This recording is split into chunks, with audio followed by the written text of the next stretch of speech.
On this show, we feature Darrell Windwalker Scarrett. You might remember me from my TV shows in the 1980s and 90s. And now I host a show featuring some of the most inspiring and inspirational people.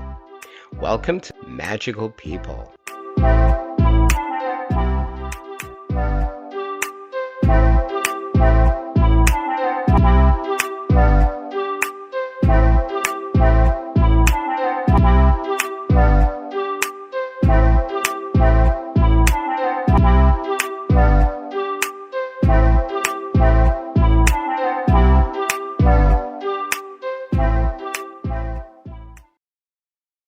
Darrell Windwalker Scarrett is an Aboriginal poet, word artist, born and raised in Winnipeg, Manitoba, Canada. In the earlier stages of his writing career, an Aboriginal elder. After reading Darrell's poetry, observed, he must walk upon the wind to gather the words he shares with people. Much like the eagle that soars in the sky, bringing back wisdom from the Creator. Thus the name Windwalker was bestowed upon him. And we're back. And I'm so excited to welcome a longtime friend of mine. I think we know each other more than 30 years. And that's Darrell Scarrett, or Darrell Windwalker Scarrett. How are you this day, Darrell? Hey, not too bad, Michael. We're still okay here in Winnipeg. We were just chatting a little bit off camera, and Winnipeg. I love Winnipeg. That and my Montreal, they're like home to me. They're two of my entirely favorite places in North America, except for one thing, and that's the weather. And it was so cold in Winnipeg in my 13 years I was there. I once saw a dog frozen to a fire hydrant. That's how. And thankfully, you guys get that. A lot of people not from Winnipeg, they kind of their jaw drops and they go, "Really?" And it's like, no, no, it's all good. Well, your jaw would drop too if you saw a dog frozen to a fire hydrant. Yes, and as a matter of fact, I've been frozen to a fire hydrant a couple of times, of course, through no fault of mine. But yeah, we were talking a little bit off camera before we started about well, it's a little bit cold in Winnipeg. It's not bad. By the time this airs, which will be in December, um, it'll be a little bit colder to say the least. But one of the things, and I'm not just trying to be nice, I really mean this. I think you know this. Winnipeg, the weather might be cold a few months of the year, but at least the people are warm. And that sounds corny and like a cliche, but it's absolutely true. And Darrell and I, we're going to reminisce. He's going to share some poetry and all, thankfully, or hopefully.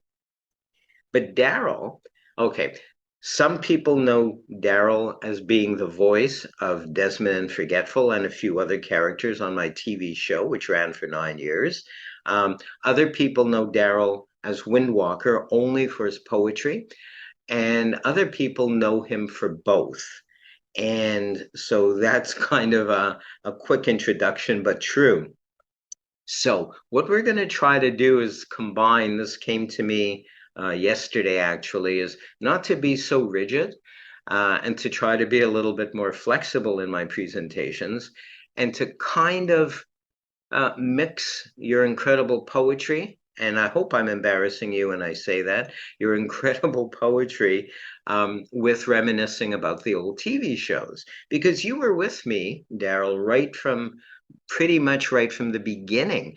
In its original incarnation, if you will, it was called Kitty Cabaret, and I was surrounded by clowns, and I don't mean that in a joking way. Something tastes funny. I think it's the clown. No, not necessarily in a joking way. Kitty Cabaret, I was kind of like the ringleader or the ringmaster or whatever of the show. And you had blackout skits. You wrote a good chunk of one of my favorite segments. It was called, oh, something theater, puppet theater, maybe. And we had a beautiful chroma key background with a castle in the background and a rainbow, and we had like a unicorn puppet, and we had Desmond at that point, and it was really exciting with various segments, a joke segment, knock knock jokes and everything. And I'm very grateful still to this day that you wrote a lot of it, that you contributed so much. And eventually things changed at least 3 years later. And I changed the format suddenly one summer. I think it was around my birthday in July, and changed it to Merlin's Magic Castle. Because at that time in Winnipeg, I was known as Merlin or Magic Mike Merlin or whatever, whatever. And you were kind enough and patient enough to come with me to join me in this show, which I've always loved medieval things. So it took place kind of in a medieval castle, again with chroma key. So the background wasn't real, but it was from a storybook that I'd cut and pasted, and it looked good enough. And there was Desmond.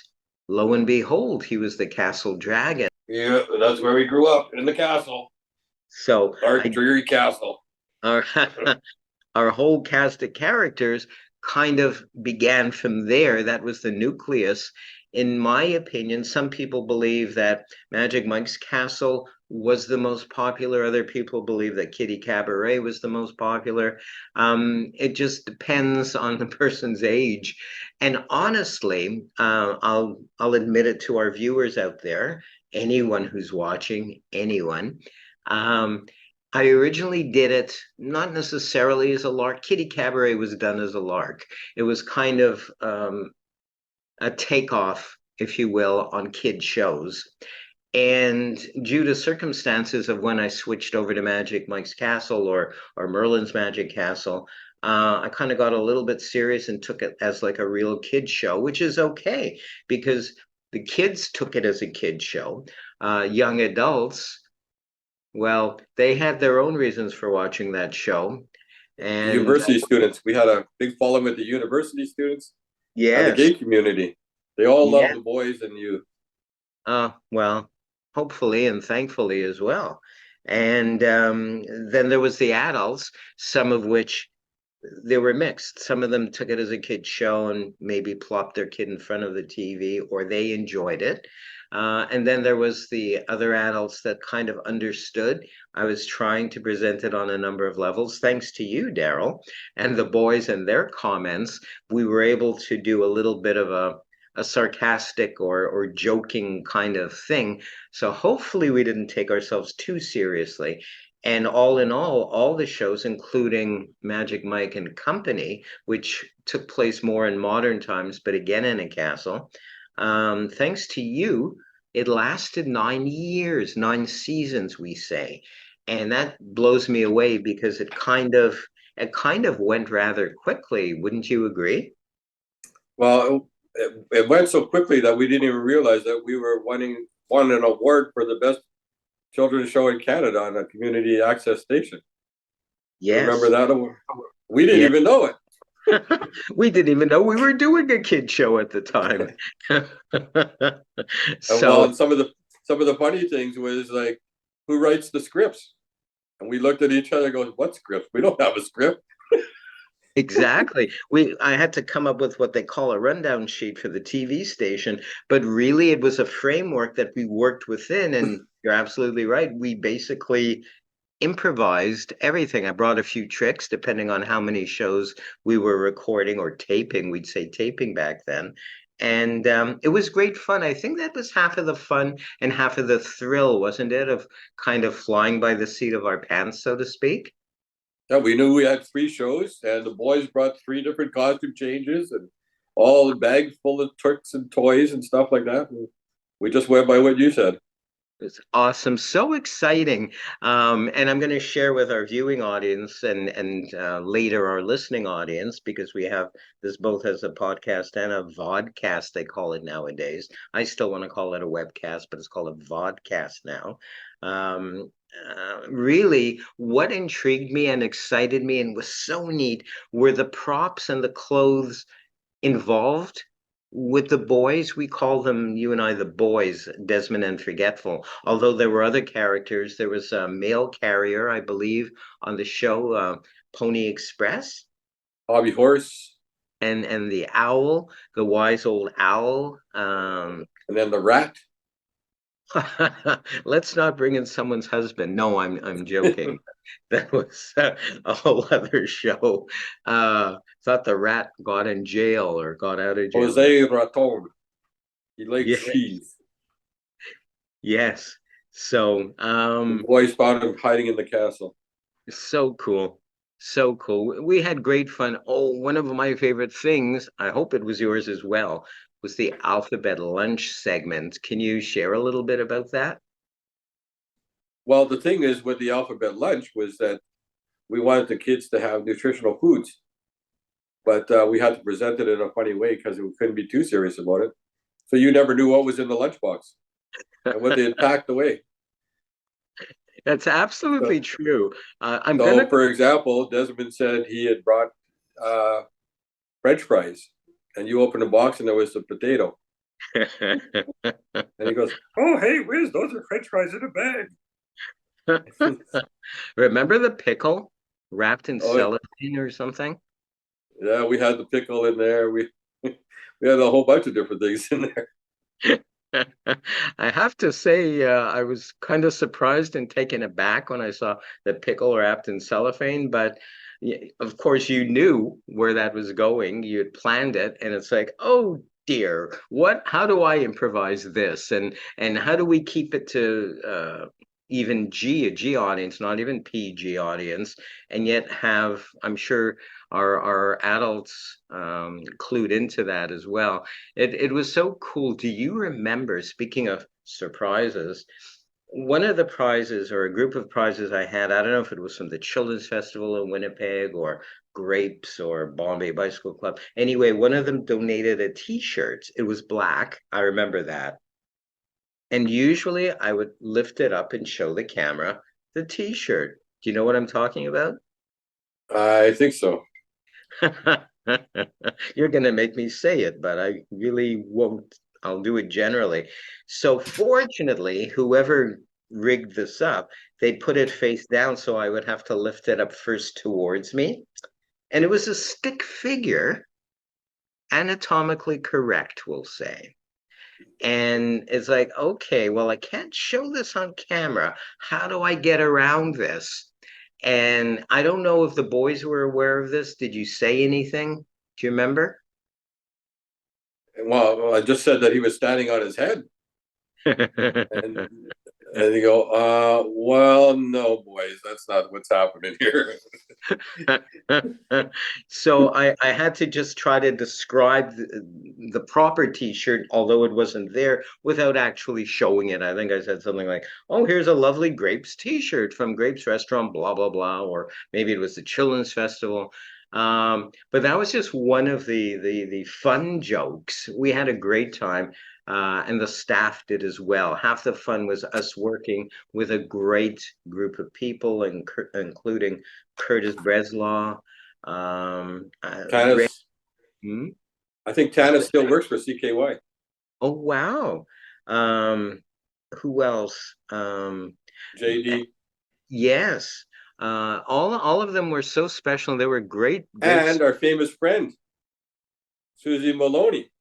Oh my God, the famous author. She's a horror author. Her real name is Susie Schledwitz. And we actually had put a pilot together, her and I, to try to sell of the show. I forget, Portage la Prairie, He I was our think. camera person. Yes, and she used to make me laugh and feel slightly uncomfortable. And that's all I'm going to say. Only you and I know about that. Um, but we'll just say she did stuff behind the camera that was kind of X-rated. And it's like, oh my God, I'm trying to talk to kids here, and I'm being very distracted by this awesome person. So a nod to you, Susie. I'm going to make sure you do see this show. Susie Maloney, and buy her horror books. They're really good. I think she has a couple of films out too, based on those books. So yeah, we had a great time. Remember when it was still uh, Kitty Cabaret? And you guys were all behind the blue screen flat and coming up.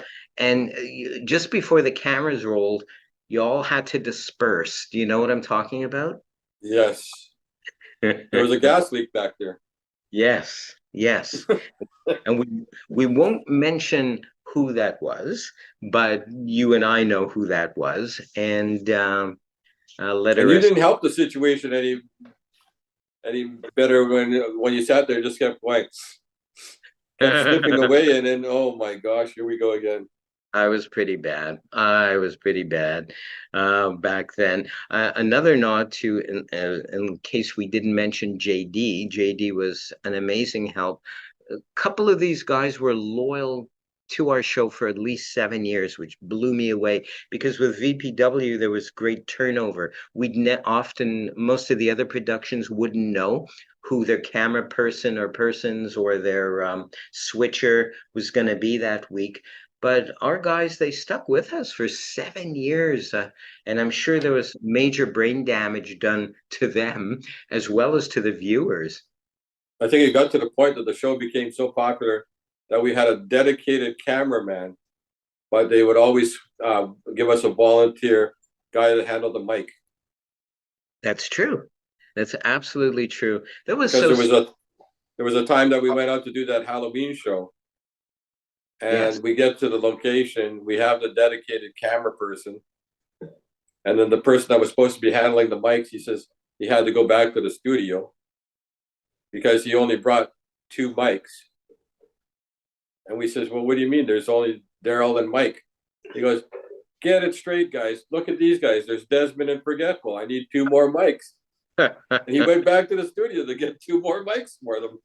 And a couple of extra cables as well. I seem to remember it was cable television, but they forgot the cables as well. So that all kind of worked out. That was a great Halloween show too. That was actually thanks to Brian Twerden, who will be watching this. He and I still Yeah, keep. you thought it was a great show, but I was the one that was crawling around on the floor, and I came out of there looking like I was a homeless person. Well, you're infamous for integrating, we'll say integrating into whatever set or environment, Blending in. blending like a spy, blending into whatever environment, whether it was the Children's Hospital in Winnipeg, um, or say that Halloween show, it was a set that was set up with gravestones and a Frankenstein's monster board and just all these really cool, what I consider to be cool Halloweeny things. Halloweeny, is that a word? And It you'd is pop now. you'd pop out of wherever, which was so cool. And that brings to mind the infamous school show. You were supposed to hide behind a piano. Do you want to share that story with everybody? Well, we had a piano, we had it all set up. And as you were setting up your magic props, I go, hey, Wiz, you got to look over here. And you kept, no, boys, no, boys. I'm getting everything ready. Oh, Wiz, you better look over here. And you look back and they'd taken the piano and I'm sitting there on the floor with nothing to hide behind. And this is the honest to goodness truth.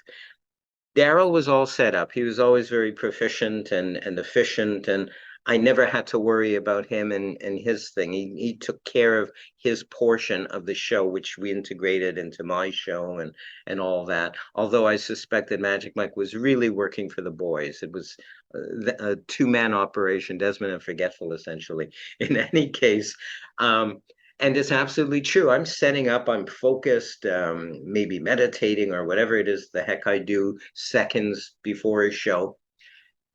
And I'm looking back just to check. Yeah, he's there, he's ready. They're about to bring in the kids, and the custodian or whoever that was comes in, maybe with someone else, with a helper, and they start to roll out the piano.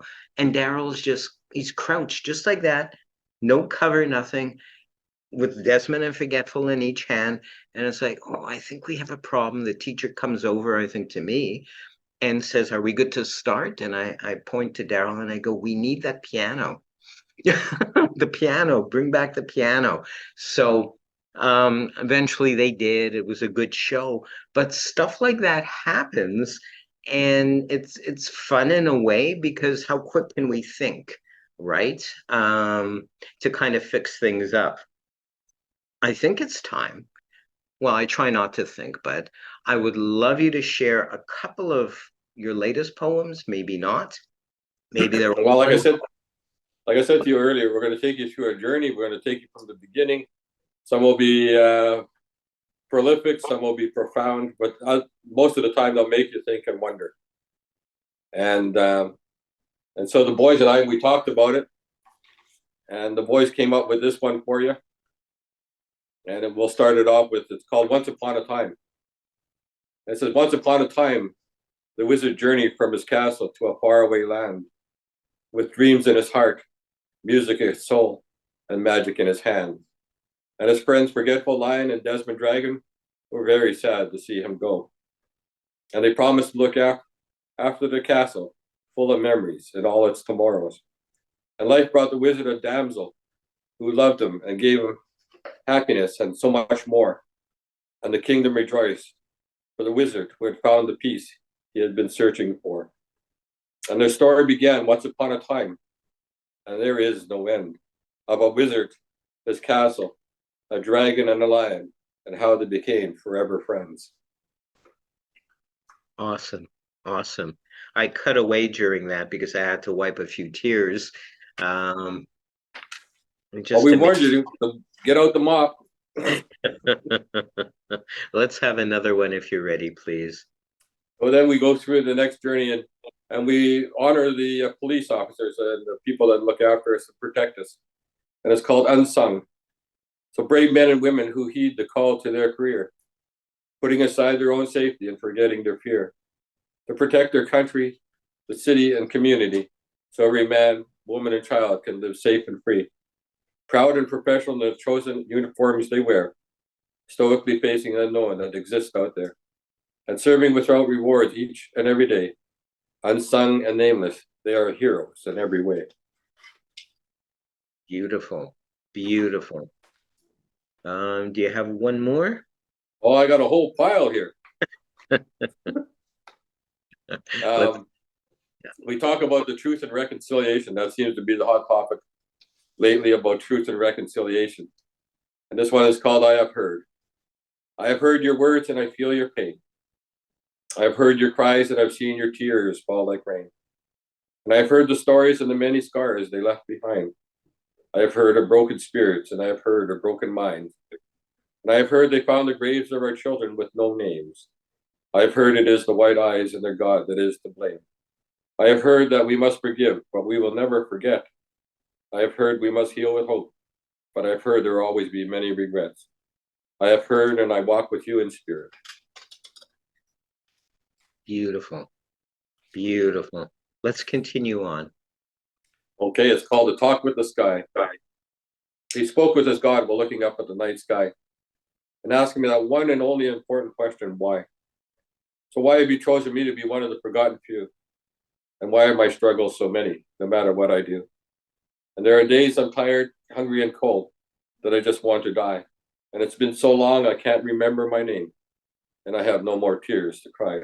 So I have nothing more to lose except you as my only friend and the angel that keeps me safe as I fall on this dirty street again. Wow. Wow.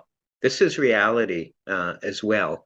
You come from your heart and you come from reality as well. And you kind of blend stuff and it kind of, in a way, this might sound airy fairy, but it gets channeled through you in a very, very special way and out.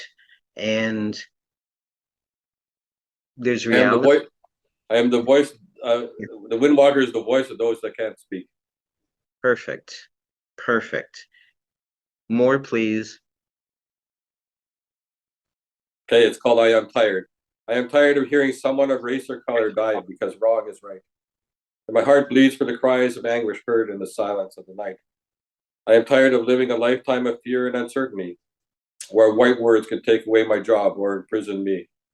I am tired of not being heard no matter how loud my voice. There is a place for people like me, even though it's not by my choice.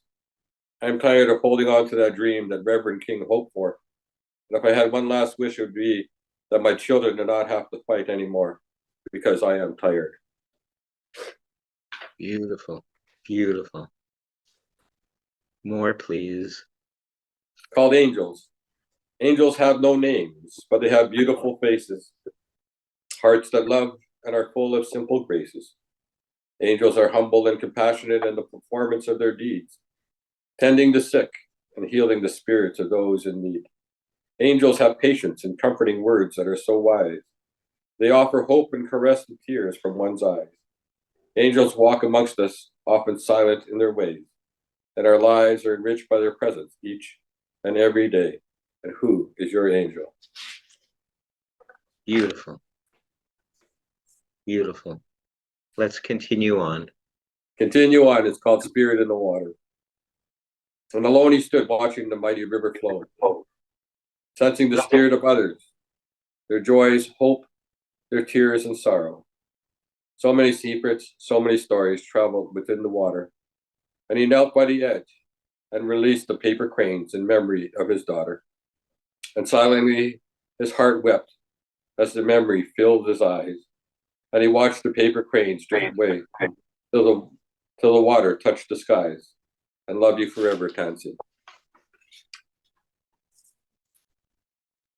Awesome. Well, a friend of ours, she recently had cancer, and she's a cancer survivor.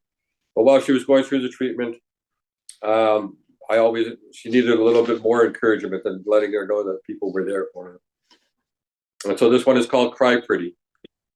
Cry pretty, for you are still beautiful in every way. And don't let cancer steal your sunshine from your day. Cry pretty, you are loved by many who want you to win your fight. Lean on them for strength, and all your troubles will become light. Cry pretty, and hold on to hope to ease your pain. And in your dreams, dance as if the world is your stage again. Cry pretty and allow your spirit and smile to shine through. And know many hearts are proud of you and your courage in all that you do. So cry pretty, my friend. Beautiful. Beautiful. Are there any more? I have a few more. As you know, that they found the graves in BC of the children. At that time, there was 256 children graves that were found, and there's still more yet to come. And so this one was we wrote this one for them in honor of them, the children that were found, and the children yet to be found. And it's called Children Without Dreams. They are children without dreams, taken from Mother Earth's embrace, all because of their culture and their smiling little brown face. Made to forget their language and all their traditional ways. Their childhood became a nightmare of endless nights and days. All hope seemed lost, replaced by pain and fear. No family to love them, no mothers to dry their tears. In our hearts, children without dreams, they will always be, till the truth is found to set their little spirits free. And as they found more children, and we decided to honor them and the ones yet to be found. And it's called Little Spirit Voices. The little spirit voices of children cry out in the dark of night, asking their mothers to make everything all right. Mommy, I want to come home. I'm lonely and I'm afraid. I can't speak the languages I was taught, and they cut off my brain. I'm hungry a lot and don't sleep at night because of the pain. And they don't love me like you do, Mommy, and my tears fall like rain. Some leave broken, and the others remain, a number without a face, sleeping peacefully and eternally in the arms of Mother Earth's embrace. Beautiful. Beautiful. And then the last one in that one is called Sing Our Spirits Free. And it says, sing our spirits home where we were born and where we belong. Be our voice to tell our stories and correct all the wrongs. Our childhood has been spent in Mother Earth's embrace for all these many years. And now that our bones have been found, in the sun, it is time to feel the love of family and their tears. Innocent children we once were, and innocent children we will always be, until with drum and song loud voices will sing our little Indian spirits free. Wonderful. That's the whole series of that one. Wonderful. We have about 4 more for you if you like. Sure, please. This one's called Garden of Stone. There's a garden of stone down by where the river flows. Names of someone's loved ones lay there, row upon row. Beautiful flowers are silent guardians of their memories, and a part of their spirit lives on for all the world to see. A testament to a life lived and to the end of a journey. And if you love someone, time says eventually you have to set them free. And down by where the river flows, there is a garden of stone where broken hearts gather to grieve, and they are not alone. This one's called The Sky Has Spoken. The sky has spoken loudly with thunder, lightning, and rain, calling one of its earthly spirits that it's time to return home again. A spiritual warrior who dedicated his time to making the world a better place.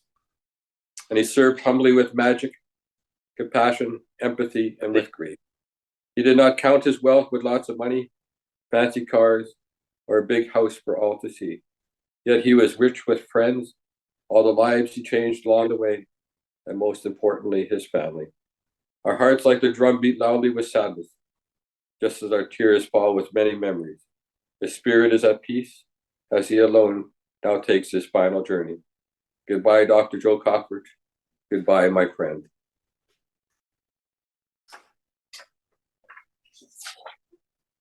And we have two more for you. This one's called Angel in the Skies. One day you open your heart and your eyes and see that there are angels walking amongst us in the skies. They listen to our hopes, our dreams, and our fears. They encourage us, they give us the warmest hugs, and they dry our tears. On our darkest days, they are the brightest light and the loudest voice when we have lost the strength to fight. They are a small part of our life, but a large part of our journey. As sure as the stars shine at night, these angels in disguise shine in our memory. And then the last one is called Lost Moccasin. And when I was growing up, my aunt always used to say, you know, I lost my moccasin. I says, oh, aren't you worried? And she says, oh no, lost moccasins always come home. And I thought about the murdered and missing indigenous women that they keep talking about. And this is what we honor them. And it's called Lost Moccasins. One moccasin lost among many, many never coming home again. Many worries, many tears, plenty of heartache and pain. Sleepless nights go on forever, wondering about the lost moccasin. And only the darkness holds all the answers to where to begin. Many prayers, hoping that the Almighty Creator holds her in His grace, and one day leads her home, or leads her to Mother Earth's embrace, the lost moccasin. And that's all we have for you today, sir. Beautiful. Beautiful. The Those journey. are all the new ones that you haven't heard. I can't wait. We spoke off camera again before coming to air here.